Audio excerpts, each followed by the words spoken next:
abusafo promo ato ewo power 97.9 afa TV XYZ the radio XYZ 93.1 yeba munyina akwa ba esama yensentrofo for aboabo no de abrayen na se ye kan a eyeye a se ditie ena de baba somo ene ewie se promto bre Kasiebo free fido ma se ya ena volta power enso ewo from mantemo sasna global FM ho munyina kura Kasiebo mu takwa de na tie nka yenso sharp 106.9 Nsoma FM won kan kwanta ene mpotemo sanso na Buem FM 88.7 na oja se kan Jinya me 107.7 na o me amkrum sampa Germanoff na nanom 92.5 ewa hafugo so na fe Western Radio 100.3 ewa Elembele KFM ewa Kwaza Nkligi FM ewa Bole Rich 98.7 FM ewa Asimfosu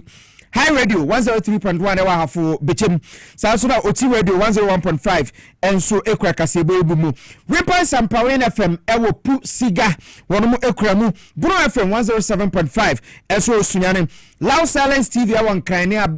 America brochimemu wonomu nyina ekura ye Kasiebo mu a enya asem keto Sunset FM kurem binyansa po 89.9 enso kurem ewo eye shama ene nimpote ukwa manone a Radio SM Online Apple 68 Virginia Daisy Radio ewo Italy sanso ena Danfopa Radio su kremu bie ewo Paris G Live Radio any OPD Radio ewo UK open se bibia kenkan obeko my xyzonline.com esaba ye de bramo no ne edimu akotene ni bi enese ene kopiemu ewo Asante Bantema eja eto ho na wotwe awie fieda na a police for na soldier for nyina ne fire service for kwakabo mu a wonu mu ekogum no Asante Bantem mede na aba Asante Bantem so afọ akoduru a woni MPP for dia boeni ewie yebeko na yakwa kobrem Sanso ana panyi abedi akiro hwa atentere ne nsam so man Ghana mu ade atudwa se owura Dominic Anyene ensimodi tudwa nsam trofo no nshindura no enya ade se wapentem ebua asema efa kwabena edubu ahene eho na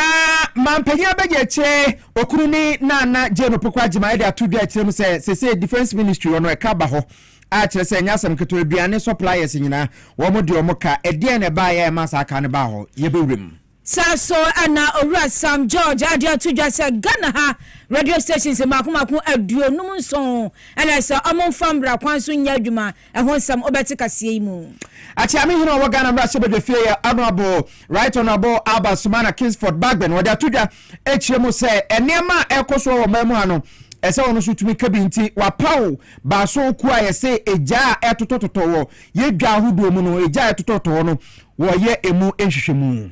Saso ana ensema betodwa enese sika wasankanita ade ya adwuma no ene no ya dan ne nkwanten na mbabi basabasa honsam obete kaseɛ mu Minister for Trade, Agribusiness and Industry, and as a Minister for Trade and Industry and Agribusiness. My main lawyer Elizabeth Ofuswe Jarida Tudwe Chemo say Ghana mfidi nyuma hodwa wono mo okroma no wobebo no homode pass wobebo mo na wono matuma ye adwuma se na beya bibia nya eye akwansidie ewo wo makwan mu Saso ana embrashe bedwani a wo legye kukunsu akoye adehia ewo teshi penembo asan se jabrane ekwohwe mo japade enu so nsam no yaboaboa no ade besomo ewo Kasiebo yi emu nmeku bi adawo ma ena kase no omasoma yade ebrem enenti yade aseda ma mega cash me paacho se bre na so bedi agro bi na so nya sika ade abo ata saso ana S natural mineral water esu asiemu solar natural clinic Sabia papa boy chidom saso and high sense kitchen appliance me wacho promo no ejina ne nanso akoso kotade na ese woso no wonya ebua awofo mboko na etimi aboa wo Abusuafo etuni entra don hwere baku yimu na fe yemfa nsem no ensomo akenkanfo aya baba henham ewiei a yede esemni ebrewo eyeme PSA okra boys prefect chief tankers honorable without constituency minimum Wednesday sister akuya Grantema Afa bushafo yemfa ensem no bobrodo ntwo no enso mo ye live so e wo Facebook betumi de wadwenkyere no enso atumi de aba ye bekenkan ni nyina enso de ama Power 979 FM e wo Facebook sanso ena betumi ahwehwe TVXYZ Ghana afa yenko Asante Mantamu yensem two ni Nana Apia ena ye ne no ekwakobo nkobo na no fie de ja eto eye Kumase edum edwom ho Hello FM abronsan ni nkyemu ho ekọ eye nechi wo ba bia amafo tom paboa a ye fra ho blue light no na chese akwa ya ade a eni enyan pa na enam so ma mpanyi John Jamani ma ekopie mu ewo ho eni timamu fo kasa ye kire mu se enye ho ena ye ese yetumi ekọ no nduane na emom no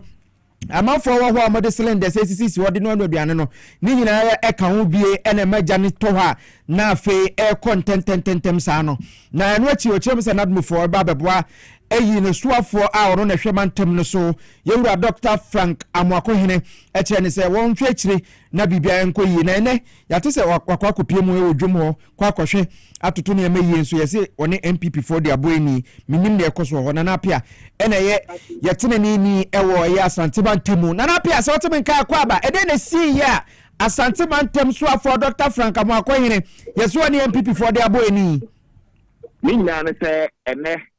se efi se ejana hye no wo se Dr. Amwakohene a o ya Asante Mantam so afọ ne nananom ana di nsawoso ti se ono abeye entumnafo de ama ejadifo no ene nananom obuwo manhia enam se yewura eni haninti enra ana ejadifo no ba ne ho ana o ka kire mo se one nananom akasa nananom nso se enra da no omumra mehia Asante Man Council no na omo nso de omo wo ka no ana de yewura aresagu omo ano no omo ne omo entna se no omo no omo nkasa tenra bra ekopie mu wo ho ma nananom de tuja se yewura se omo se ene aye nana achemfo awoye asafo hene ono emum ana elidi enedwumadi ana se jaya si asafo hene na nwe akire emfama no eti na se wo se omukọ na omukọ ti denra yekosi aye no nananom de tuja se ene dai na omo nso yi esi wo se nananom ahemfo wa Asante Mantamu ha ene achiamefo ni mpanifo nyina no ene dai ana omukọ kejetia ho ana so omukọ pizet wa akwakofe sede adwumadi no esi ekọ eti anopai ana Asante Mantam so afonya ankra free manhia sede na nananom aboda road ada so mbeba nti na Asante Mantam so afo wo so ono keka nananom ho na omu nyina abo anan eba ti omu abo anan a omu ba afedi omu bedru bi ade bia no Asante Mantam so afo epake ne car na osi eni ade a yenko hwe ankofo bi se t-shirt baumia ebeba baumia beba t-shirt ni ade nti ono de one ne dom omo ampa mua ana ejadifo no so nim say Asante Mantam so afo de day in day out bia oba ha eti omo ni asem ye nti eja onam nipa ni mu ne dom no ebese akọ a wo twen nananom so ama nananom abade ehu ya nse kekra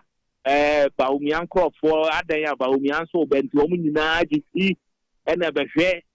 afede tete baumia kora pese onya access kora nanka utimi chi Asante Mantam so afọ nsem na behwe ne supporters tete omo ntiase ma na ndisi eba asa na tete Asante Mantam so supporters onu to di nonyamfo Amwakohene chi no omo so yete na ene yete onu to mom pene de ene yamfi yampene mo bi ama ha ene yedane pintin na nanom gina ho na de ama ebufu aba kese ene na nanom ebufu aba kese pa ne se ebra Dr. Baumia ebeti mu wa no na omo ka kire omo se munim se na nanom ananso se ye ne Asante Mantam so afo eba ha eti na ni kwanta kende Baumia ne nkofo kwa no moba ana moba bakwa na nka mo ntwen se na nanom abako na wa hwese na nanom fura ntoma na mranti omo abeti akatakati ye pia na nanom ene me no ka sai na nanom bu ofu se omo so kobo yewura amane de asi wa ha no koso ene enya asam keto wa ha obehwe se de ade no si ya afi the rounds ana na nanom ko no yehu ya nse ba di ho a omo akwakọ break wo se youth organizer a owo Asante Mantam ara Patrick omo akobroki wo se ba omi ebigina ho akasa nti omo mpene mo bi anko iti ye na nanom so no mo kacha Asante Mantam so afọ se emane nkasa emane mo wa on kasa ntene boys no mo mesen onu nti ana mo ba anye ba omi nti na on na nanom omo ba ye onu Amwakohene nti ana nananum free mensia aba etinya mu akohene enye Dr. Bawumianti na omo aba ha eti on ne mrante ne nkasa na omo nko na baabi a yeduru ya asafohene ye say o dina nanka edom no media for na ba no omo bekasa yidina ho ade hu say Bawumia cast no untumi mu de kikiri obi ansolo ho ka na ba tete omo petia na nanom ani tamu akohene nso eba asa no ne ndom no gina nchen ana omo hwe ye na ne ka no ti ena wote asafohene eja interview na o ye nutina ehwe se cast ni nyina be pia ko ansa no waye to omo so nya adaje na ahemfo no so atitafo edi omo tikiri menhia ba no so pese omo kire se enye papa se wo se ono kurura abaha na wo se ono gina maba omi akwa ansa na ono kurura akọ iti ewi eche na se wo se ahemfo no kasa kire omo mlante en se omo njai na omo nko koso omo mfre omo wa ha omo ana de omo pa aba ha be ye de omo abeye ne de a ene omo jai omo ti omo nko na omo bia na nanom akofo omo ba ase a omo so ede baaye eti de koso wa ha no okay eti samete wo kai ya na chese sabrei na nanom afiri ho asante mantem so afo no so afiri eye dwem ho na wo mo ko ho no enkomodie ben ene koso wo mo se na nanom no de sei Bawumia no ba obaye nyan se wa se ja na se eti wo behwe na wa ma omo cement no wa ma omo sika no di stabia koma na admofo se na admofo mfama omo enti ono no omo he na oni ma stresem oba ya o kan nsem nyina na asantuma ntam so afo gidi ogina no ho na adwadi form ana so akọ ogina ne nchen na omo yese wo ani ye ni da so na yese nsem a ono Bawumia na ka no enye no na adwadi fo no krediti because omo hu se regional minister no omo ni da so nti onu mom na afedi omo akogina ne nchen na omo ma ne fans ana nam se na MPP amanyoko no so omo nim te omo be ye bibi sare nti omo sise na bi Bawumia t-shirt nkoko de omo bai tana be ya omo ba omo be omo fans na se ya kasa omo so odom wa ha eti nananom de omo kan ya ne se sei de omo abehu de akoso wa ha eti omo so ukọ na omo de akoto omo wura osoma omo anim se ye ba ye de asieni ena de yakobu ni de ye wura be kanu eno na omo nananom omo de eno na asafohene ede to nsamtrafo anim se si awa be hu de akoso wa ha yi ono so kwa kobo ni wura amane na se wo hwa amafo a wono mo ehye t-shirt se Bawumia beba wo hwa na esi ye na anu fiada ye hu video bi na abrantie bi na ni abre a wo pese na wokọ asante mantem so afọ no ho akwa ete se aban na abaso na aban ne ba so no na ebi mu kra posi nkane na edumia na esoye ena nam so magya toye bi so se ati se aban no ese aban no tubututu enema bi yi enkomobo ben ena nam fom ho wona wo asante mantem group ko kuma se wo se enam sa enkane ansam no de dodo na company enne minya abrante bi ma o ka se ono de hu ye ne say kanea no tama light ni dum ye sa so ye no current ne ba kese eti baby a ono kwa no ogina no obi ne shop no en kanea na bobo na bobo nyina bobo that moment no eti ogina ho a obi ne store na na omo frɛ ne say ija to baby a e ma omo nyina eti ono de ono otusu say eye en kanea no emom na edi ija no ye de e baaye but one say fire service sponsor farmer to ja e ma ye hu de e koso wa ha by the net the SC ne de eno na ama se adwadifo no still na no bi mo bufu no na onim t-shirt for the ya ne se de be mo hu se na ye no kore ne se o mo se da hye nkofo t-shirt e do mo ba so mo ye de ne se si ame no kasa me da hu gina ground so wo hwe ahase ya so wo hu obi o se Bawumia t-shirt wa ha bi abi wo hu o mo wa ha yi tuntum ene red band o mo de abobo mo ti which means adwadifo no omo no mo se t-shirt ne de ba kokora eni aha ekrete omo ba na omo plane se omo be ye no na nanom no so ntia se adentina unim se nanom be ba abehwe ha ne na mo so mo ba ye na mo ba be sa de no wa ha eno ne asema se yesu a okay eti Dr. Mambadu Bawumia ba ye no asembe pote na wode ema ye adwadifo ma ne emmema no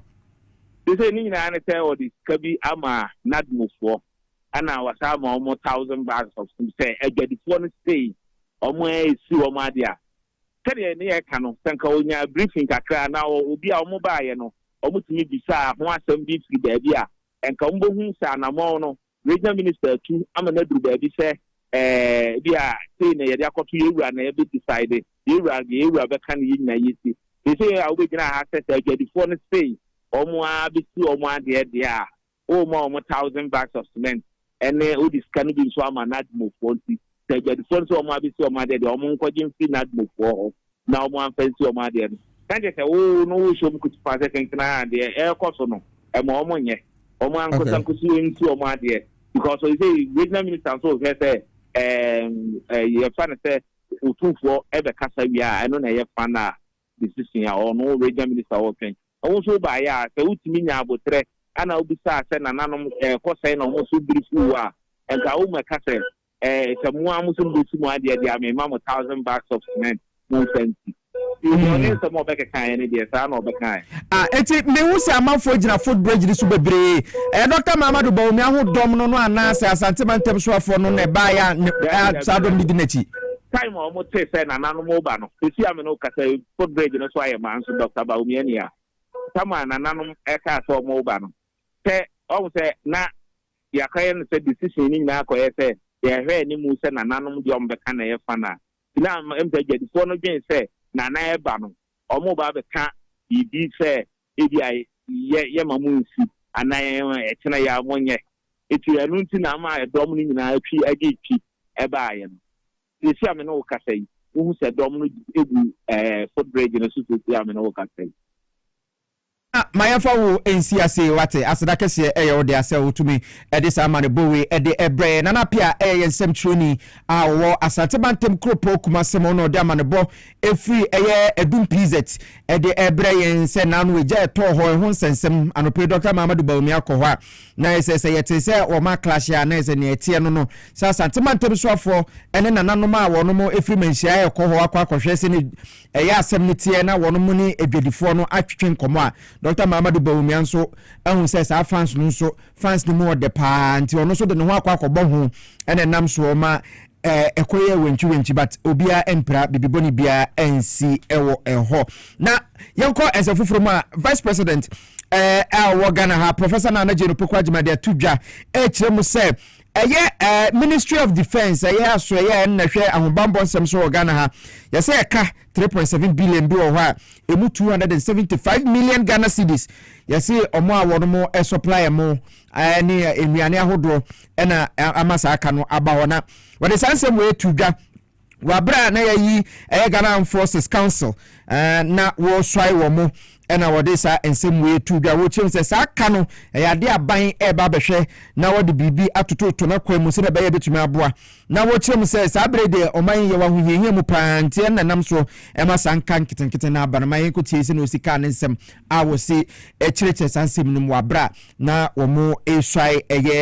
Ghana Forces Council. We also know that we are facing, an economic crisis. That's what it is. And this has saddled the Ministry of Defense with a debt of 3.7 billion Ghana cedis, including a 275 million indebtedness to food suppliers. We need to improve infrastructure, including housing. We have a huge deficit. But we also know that there's so much capability in our military forces. And we also know the roles they can play towards advancing our 24-hour economy. The military doesn't lack talent or skill in any of our disciplines. So we call on you to support us. We have the DIHOC,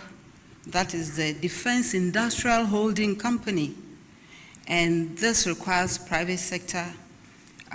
participation for food production, for infrastructural development, for many things. Mapege be de chire Professor Nana Jeno Pokwajima na ate den kanu na se Ministry of Defense ekaba fie. Ese ne je se kana bana dan de kanu. Ajegra. Otwetwa gu home obia. E kana ajegra. Sam George say account no 25 cedis. Oh no ban no obetu only 25 cedis. Say account nim. Ne o msanso. Ena efo podom ko ma hu hwe. O ma nya kapre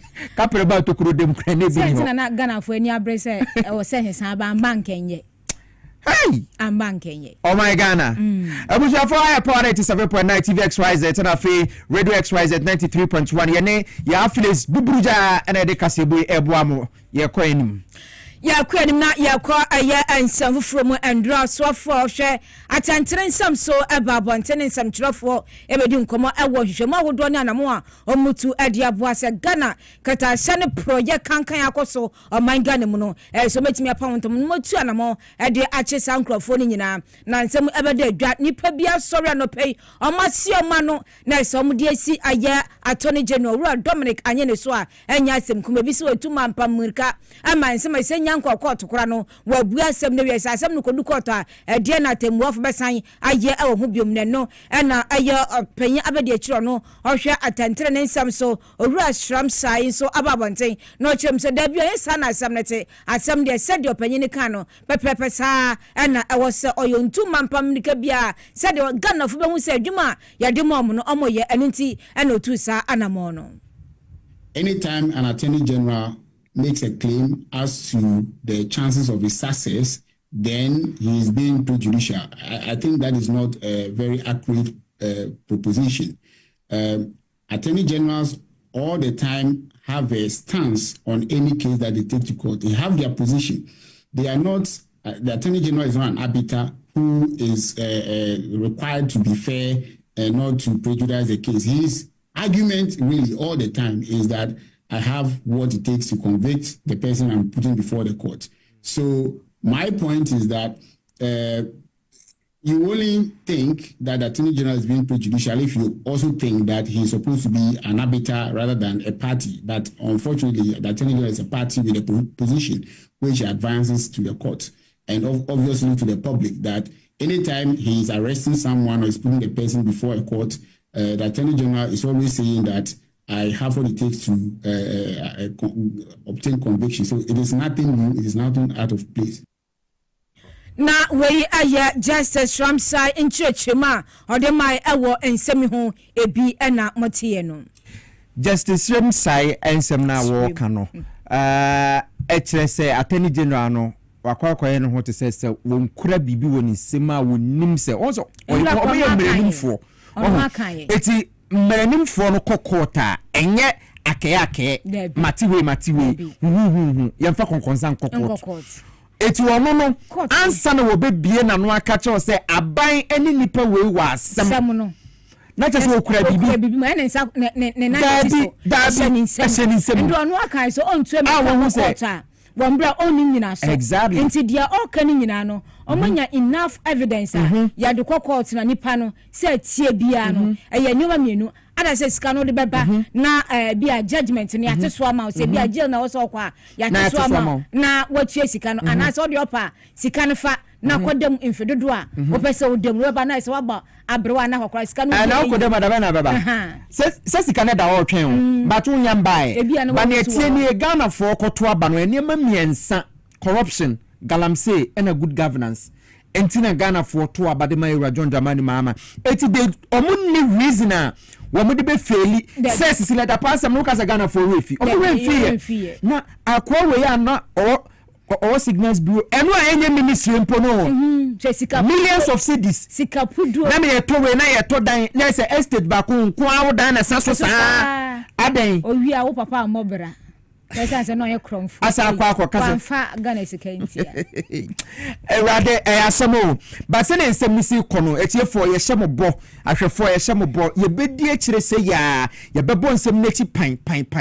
E de amamu because amafo disika signals bureau keko. Ono yere. Finance ministry mayo. Debi. Sanitation ministry mayo. Asanya monitor ni office. Bioji diamba bioji ntonchine won tonchina nanso opportunity bi kase bioji aboka and esa dese no eso no so emra no ene ne etume epe so pan nyasem ketwa achame no organ amra hye be fie wabra ye to Kasiebo no so no e de aba betu bia e kire mu se eja toto ewo edwa ahodo mu no eyade a wono modwen ho a wono ntia se wo hwa na no fie de je to edum na amafo so to dan ahye wo mo niema ahye millions of cedis na sa kwakwa ya reho semintiro and I'm so Emma Mrashebedeni di amafo a wono mo ewo subi ewo Kofio Bribwa yeboa edi tu da kire mo se sene eja na ahye no eyade a ha dwen pa yi eno nam so na speaker kire mo se wati committee se won mo nkonko hwehwe sa ade nim na we kantamanto de ne ka ho asafo de ne ka ho kejeti ade ne ka ho na committee yete ye bia no eya eno ahu anu yie na wo he na no antokwasi wa parliament aye se obi akwako bubu akodwa ne ade a ti committee akwako sisen omunwiye omu hwehwem so my AT speaker of parliament. I will refer this particular statement to a joint committee on Defense and Interior and that of Local Government Chieftains and Regional Affairs Ministry. They are to look into a recent fire outbreaks in our markets, that of Kantamanto, Asafo, Techiman, Kwadaso, and those that do not come to mind at the moment. They should look into all these markets and consider the causes of these outbreaks and possibly recommend to the House the appropriate remedies that we can adopt. I so direct. Defense and Interior and that of local government should report to this House the first week of the second meeting. The first week of the second meeting. I so direct. Speaker, we are. All right, abuso for eti openya tirinke Andrew Esiama wono na emra shebedwani di mo manfo a wono mo ewo envampono fomina wono na third deputy speaker nti on tena mo ma chia mehina sese wono mate committee a wono mo kwakoye ejara ehyehyehye ewo yendwa so ahodo mo techiman na fe asafo kantamanto kejetia PZ de nyina no wo mo kwakoye mu nhwehwemu da well yehwe efe na nsuo no to ano ade nje bia nsunsun ano atia ade beguo bibe fi mu ba menya ni daso menu abra me de menya ni daso bebe yete committee ade ne fi mu ba anu na twam sa bire na twam na fi we ba ye 3 months ye ti bi ba shebedwafo ekoko ntoko obi akamtebu obi abubu obi atulo camera nyina capture so ye nkoti mu committee akwaku sisen omoye Roman some focus on activity committee na manfo konum ti sa eso munya na ya boka bubro ana we ya moka de bia num ti bia bim ti se ya num ti we nsio ayo yantu aso na yankuanum ne akuanum so na owura Sam George ade atudwa ono ne osofo a ohwe communications nsam so e wo manga no mo ade atudwa se ne uhwa radio stations e bi wo ahwehwemu so madwuma mo ye nyamenim ni omo nambra kwan so mo ye adwuma ne basa enye asem kwanti makomako eye adwonum so wa hwa na se eye license a omo de ye adwuma no dankwa bebe betimi afi omo nsam a owura Sam George ade tudwa no mo ma yentie bi. The other 6 stations are a part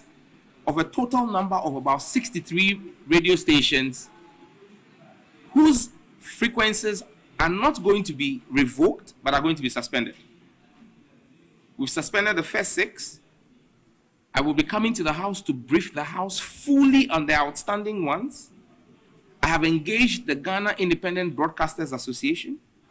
I have engaged the Media Foundation for West Africa,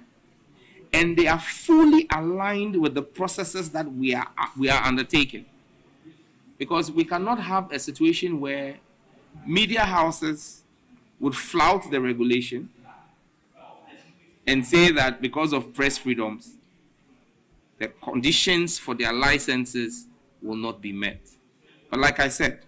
I will not, like the previous administration did, be revoking licenses. There's a difference between the two. I will be suspending the licenses, offering them the opportunity to remedy the anomaly in their cases. And in this case, there are huge fines to be paid. But once again, President Mahama has intervened and asked that we waive all those fines. In some of the instances, some of the fines are as much as 4 million Ghana cedis. And so this shows you that there is absolutely no malice in the action that we are taking. We're waiving it. We'll be giving them a window frame to remedy their situation. The 6 that were affected in the first phase, 3 of them have indicated to us and brought to the regulator the documentation required for the restoration of their frequencies. And I'll be authorizing the restoration of their frequencies. So no one should equate this or mistake this for the high-handed irrationality and politically minded actions that happened in the past. Na we ayora Sam George na wasaju medikro na ase no osan so abo amane ase wo hwa abu atwa mu kwan ne de na ase adwuma ba nyina diversion osika no omo divert ase omo ye kwan obekwan ase diversion man network we de diversion ebia corrupt people at work na ase ande sika no omo dane ne san kwanta buburuja opo osika ase ni nyina yira nsesemu eno so de okan ye ebi enie. NITA, the National IT Agency, for example, has 25 Ghana cedis, 8 pesos. I repeat that, 25 Ghana cedis, 8 pesos, as is bank balance at the Bank of Ghana.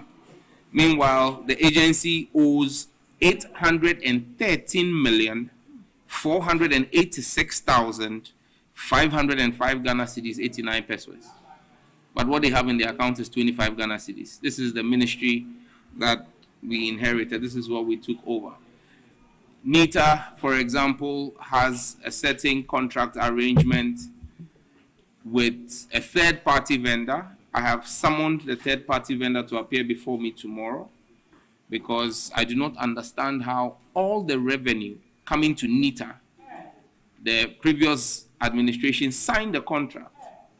that has taken all of that fund, all the revenue that comes, and gives it to a third party. And so NITA is not getting any money. And so you ask yourself, almost everything at the ministry goes to a third party. So NITA has 25 cedis sitting in his account. Meanwhile, just for the month of January, the payments from services that are run using NITA's infrastructure that I was supposed to approve to a third party company was almost 4 million Ghana cedis. I have refused to sign it. And I've insisted that I've referred it to the Attorney General. I will not sign any such payments until I understand why NITA is not getting a dime and a private sector player is using NITA's infrastructure, earning in excess of almost 4 million Ghana cedis, and NITA is, all the debts are sitting on NITA's books and all the revenue is going to a private sector. I mean, the ministry is the true definition of state capture. And I will take my time to come before the House and brief the House extensively on the rot in the ministry. Na we anensama owura Sam George aditudwa kase katiro me say a whole institution NITA 25 Ghana cedis the down account mu na na kufu adu anyanwan wo yo no bi o anyanwan ba ye be hu bi pa esama for dem o e wo so mu dem esama for dem mi am so 40 eken o so ya younger they say adubu ahinu we say 50 years 50 now we got 25 years enu anu no me fo anu so na whole aban institution that be 25 years 80 pesos and I from podi o man ko to kapre o ne erikeje ho wan ko to kapre mame o ma disikani yanso and abon entina say apenyo ma connect parliament na ya o kasa ya no mbuofu no musu ne mfaso bia omuni moral rights bia say wo ma ka governance wan say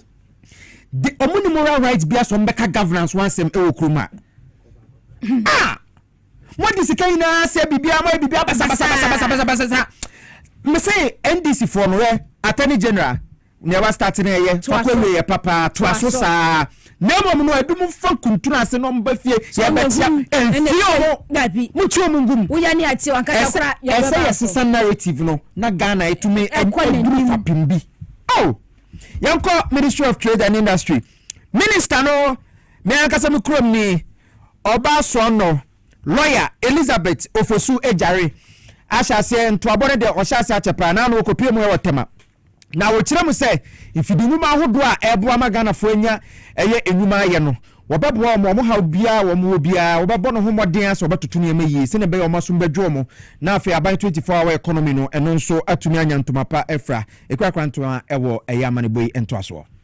Honorable Elizabeth Ofosu Ejare Adia to just say, a buying bed you betimi bia Adia boa sebeye na Ghana nyumeku ahodo betimi anya akwenja na 24-hour economy sheno omotimi aye adwuma wo mu na aboa na mbebu dodo nso anya adwuma aye ode sansemi tudwa wo brodi nafu amiensa kwa proba ewo increment ma ekọ nyumeku bi nan so nyumeku ahodo no bi aye Dawa Industrial Zone and a Bright International Free Zone. Mehwe ahoden a ewo na adwuma mu a se ye beboa no ma na saasi wanya ho asem ye beboa no ma ne ma ode atoto yanim ne ye ya obetimi arun 24 hours ewo all the things are all ye no we feel say na beboa e basa import substitution e be kama if say new man bebre ho asem ko run 24 hours and ke hia se be kra bi aba na ye be hwe ne aboa no na 24-hour economy na opese ono so e run bi no ya aboa no na machines bebre aba with me around 24 hours. And wachi Ora Kelly F. Kelhofer ono eye International Finance Corporation edema World Bank Group no edi to just say hu behia sa bandi sika hodro be hye ankronkron dwuma mu na atimi aboa. Operations like B5 Steels provides a large number of jobs by the thousands direct. And then when you add on suppliers and related, you probably have 3, 4, 5, 6,000 direct jobs. But more importantly, by producing the steel here in Ghana, we are reducing imports into Ghana and improving our foreign exchange. As well, since B5 exports over half of its productions, it's creating additional export earnings and foreign exchange earnings for Ghana. Opinion so ACO Edema B5 Plus Group. Ora Mukaish Takwani enso ejina adwumafo ni nyina nemu echiro how awodo a nyumako no so efemu. How we can try to put it the more and more goods which can be produced right here in Ghana with this 24 hours economy. Currently, we have put up the West Africa's biggest fabrication plant, but we are seeing that there are a lot of cheap imports which are really coming into it, and people are getting exemptions on that. So how we can bring in the local content so that we can run this our factory 24 hours. Honorable Minister has seen the capacity what we are having here with the advanced technology and the state-of-art machinery and the training center what we have here for our dear Ghanaian brothers and sisters. Eti we trade minister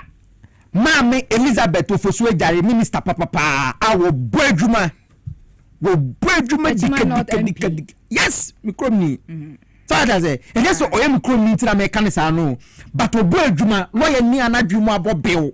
what I say obia wonim lawyer ni bia board a waserve su nyina obia lawyer oboadwuma ana nanim so da ho lawyer yo basima lawyer me chao ya pass da ma extra travel no water yesu papa abedwa so kono kopem na no mababo apa Malcolm branch bia won kan ha bia odu a extra travel no water sanso we nyensu etene ena ya sa ede edurogum ena ya so no so da bi we efiri butan mu galamse ni ho eye kama pa upedodo to abetumi abafidie ma 05962735546 05962735547 ofra mpanyimfo ene wo ebetwetwe enkomo yanko solake yan fast da ni bi so ama solak natural clinic me pa cho eye ayaresabia doctor fu animde pa ewo hosaso enom wo mfidie so mde nipa ho adwuma ene nti sadia yade ni tibia kwa ombehwe na ho ato nti misrawa se uwo abusuani bia yade hanu pa se bia eye kidney ho nsem ana se liver ho nsem eye wo ho nsem amepa cho tutu na montem na Solak Natural Clinic na jisa omon show na ho ento fresh 0553 932 631 0553 932 631 na oniomo enkasa sadie yade ni tibia me pa cho dudu a wonsai emfa nkofie wo so me mbrika krebi no ho beto na watimi asore agina wona so saso na mde aseda ni bi ema mega cash me pa cho che se wo bi wo fun na che se wani ji games ahodo ho a enye game bia ke de ma usika no na wo se wo do wonsa akeke bi na so utimi ko wanim eni nti fa phone na dial *426 *5# na se wo so watimi edi agroni bi ana so be ko megacashluckybox.com na se box ahodo makoma nsia na oni nyina sika ehyehyehye ase eni nti dia be choose na nyanso be choose se bia 1 2 3 ana se kopum 6 no dia be fa bia no sika ho wadia e wa wode na se wode ko na ji se no so timi abo ntimi siraw entina ma se comment do sa boys ne girls ubi se niamu ye nyina no obetimi ade attention so ama mega cash na no so atimi abo anti bomoden se wo so obedi agrobi na wanya sika so misa so na high sense me pacho kitchen appliance promo no ejina mu de dende se anya asem kuma dia na wo pato wo jade maninya fe se wo so ye modern lady ye wura wo jade akasa dia ma eni ntimi sira wa se bia wo hia eye juices anase toasters wo hia sandwich makers ni nyina no ko high sense a wo ho ade so benya bi na jatete so ma se hu na atimi abo ni nyina no ma wa no pa no se dia peso ye bia no ye ntentem de ma brand na pe anase bia eye food processors ni nyina benya bi ato na ma aduane nuane aduane ye no atimi aye kama won bra ho kra pe kettle ni nyina benya bi wo eye high sense anso na water dispensers enu su bi sen yatete so ama hu ntimo modin a so obekọ ne branch bi ebe ho na watimi akotobi yesi nyankopon ya no afiti eye 28 ekopem eye April bosum da to so enwotwe no odu aniam ni nyina no jesi ade ma se dia ne bo ne tepa mfaso bi ene so yetete so dia ma yetete dia ma na akoton so a se 5 years yo wu so 5 years na bibi ba ho akwa se behwe na ya ye ho adwuma na sempu ya ma foforo ade ahyem frɛ 0302550000 na se bibi bia kire wadwe no eno so yetimi aye nyanchechiri ma opebia nso no yetimi ade ama ye gina no so na atwa ho ye ba nsam de aka dɔso ye de ni nyina so atoa so ade ama wo.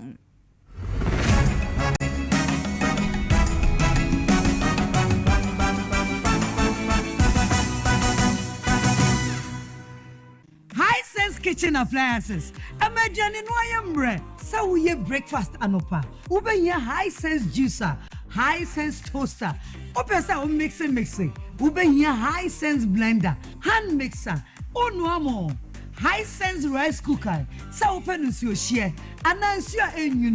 High Sense water dispenser. Any kettle. Where do you need to open so kanishi? A High Sense microwave. Open so chia the intentem so dia. High Sense air fryer. Now person steamer dia. Any High Sense steamer. Use High Sense vacuum cleaner. Who from Chensi ni musun tempa. High Sense dishwasher. Atadie dia betumi ayefe. High Sense iron. About snitting kama. Your gas cooker, electric cooker, and the ceramic hobs. Matiti to say, boom. Everything 28th March, I come from 8th April, and your High Sense Kitchen Appliance promo. High Sense require 5 years manufacturer defect warranty. High Sense, everyday prices for everyday people. Ghana, Muntie, near what channel, Afedie, LPA, or Hiania Hochano to Mega Cash Lucky Box, and a bed Diwe Wujuma, where your game will be disca, instant cash prize. For phone number short code *426*5#, and no, a packing crime. Mega Cash Lucky Box, and your name crash out better. Dial short code *426*5#. Our all network. Follow prompt no. Net so Lucky Box. Never see cash no. Nina yawodia. We bet me the 500,000 Ghana cedis. Ane 5 billion. Siano sisa sanshi shei. NL Ajiatum. Our Caritas lottery platform so. Mshishaka crow. If a cry na menyisika. Edia ye me fui. Ehin fapa na menya bosia edi atre medwuma yimu kai kra mabre menya bosia ato taxi fufu Suhum Rural Bank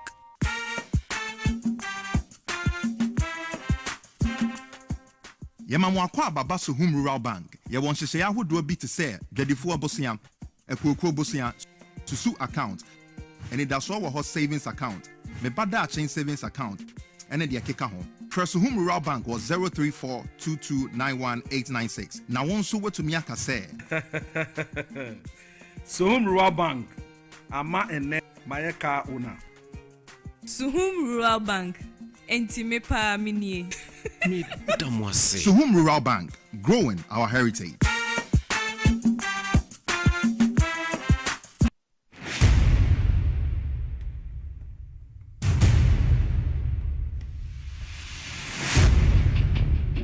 They have Every human body mass should have at least 60% water for optimal performance in any physical or mental exercise. We can help you maintain it naturally.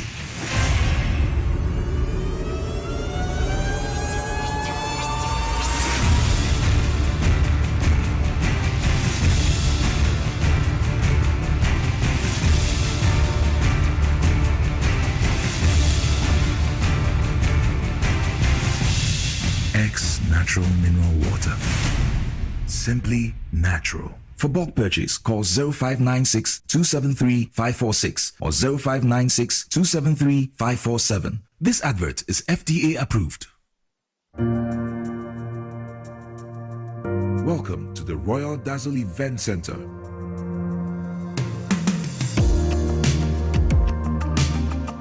With a lush and well-maintained lawn and garden, you are assured of the best serene and comfortable atmosphere to organize all your family and social events.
Yabani gidi pa modesu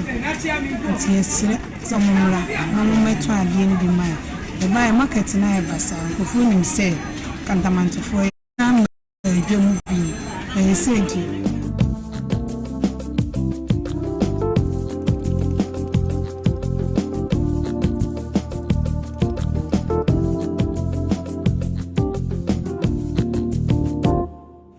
for you now, but as you feel,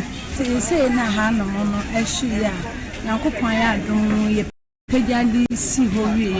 marketing a minimum and yet, and everything should be said, ye intimate and shall sing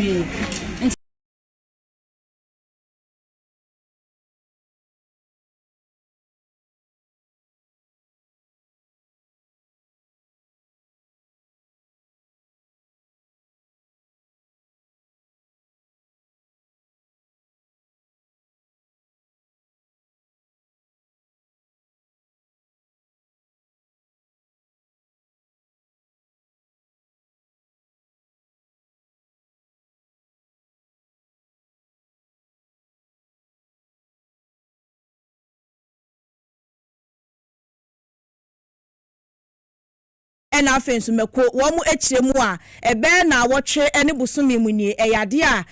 ɛnneɛma no baabi wɔn mu fɛfiri no ne boɔ ɛhwiri akɔso yie pa wɔn nso de nsɛm sɛyi ɛna to dwa. May last month no eto bi 700 600 mekono bag no nanso se see de green no eto bi 1,004. Yes, me can say this month